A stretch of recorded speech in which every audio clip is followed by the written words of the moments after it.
je vais vous montrer quand même. Ah oui! C'est un numéro mythique, hein, demeurant. En effet. Alors, 6e édition. On va mettre un du petit Trail fond Soldat de la Marne. musical. Est-ce que notre Donc, ami dans un technicien, lieu voilà, nouveau, merci à toi, merci pas très pour loin, ton pas très travail, lointain toujours un petit fond des lieux des précédents, musiques puisque lorsque à la voix quelques nous quitte. 200 mètres. Merci à toi. Mais chacun sait qu'on a été obligé de se délocaliser, à la fois pour le départ du 30 km, mais aussi pour l'arrivée, puisque c'est l'arrivée commune ici, parce que le site du monument américain n'est plus accessible. Chacun se souvient que lors de la tempête précédente, la foudre est tombée sur la tête de la statue et que actuellement le site, et donc pour des raisons de sécurité, n'est pas accessible. On s'est décalé donc de quelques dizaines de mètres et là, on est au cœur du musée de la Grande Guerre. Et pour ceux qui, en arrivant, découvrent ce nouveau site, à l'unanimité, en tous les cas, tous les témoignages... Voilà, les athlètes vont prendre place dans quelques instants sous l'arche de départ. Le départ est prévu à 9h15 minutes. C'est le 32 km. C'est le plus grand format qui nous est proposé aujourd'hui sur cette nouvelle édition de ce Trail Soldat de la Marne. Ici, sur le parvis, sur l'entrée de ce magnifique musée. Mesdames et messieurs, merci de prendre place dès à présent sous l'arche départ. Merci à vous. Et puis, l'engouement est toujours présent puisque nous avons un nombre d'inscrits équivalent, voire peut-être supérieur à celui d'il y a 2 ans. Hein, près de 1700, un peu plus de 1700 participants sur les différentes distances. Donc c'est vous dire que la foule est toujours belle.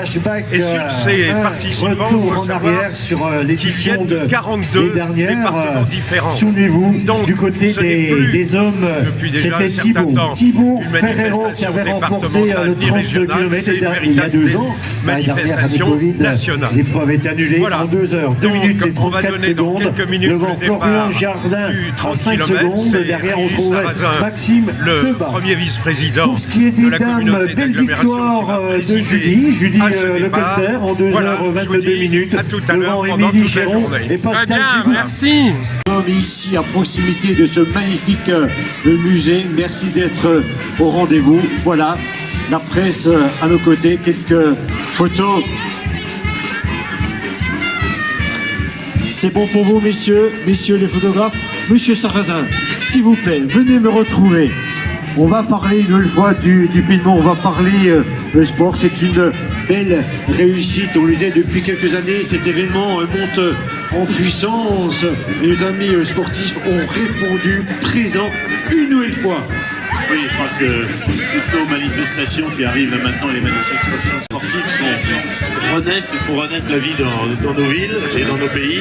Et on le voit d'ailleurs, hein, il y a un gros succès. Les gens ont surtout très envie de se retrouver, très envie d'être ensemble.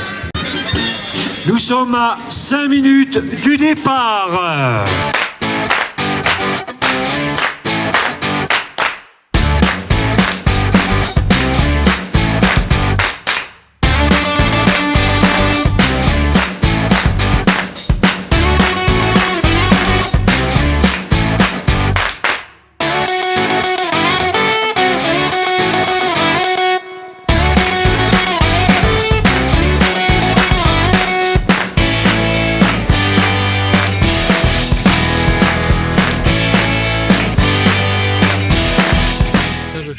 Le 10 km là.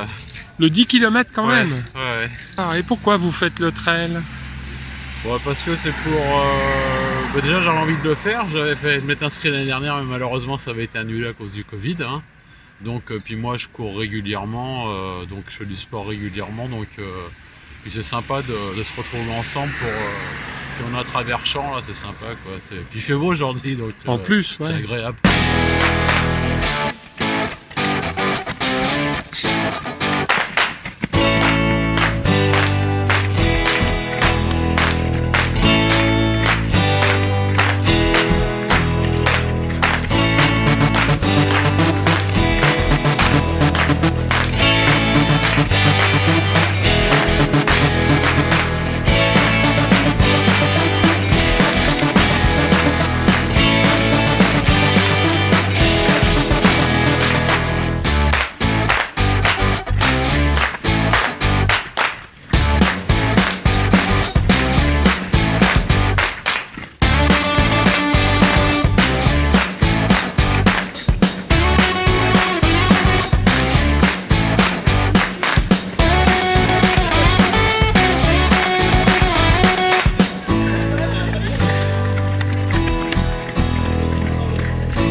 marche.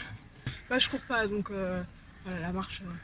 Ouais, c'est déjà pas mal. Voilà, c'est déjà pas mal. Et en fait, vous faites ça pourquoi? Vous aimez bien la marche? Je fais ça, pas spécialement, je fais ça parce que je suis enseignante au collège Sainte-Marie-Amour. Et donc on a fait une équipe avec les personnels du collège, tout simplement.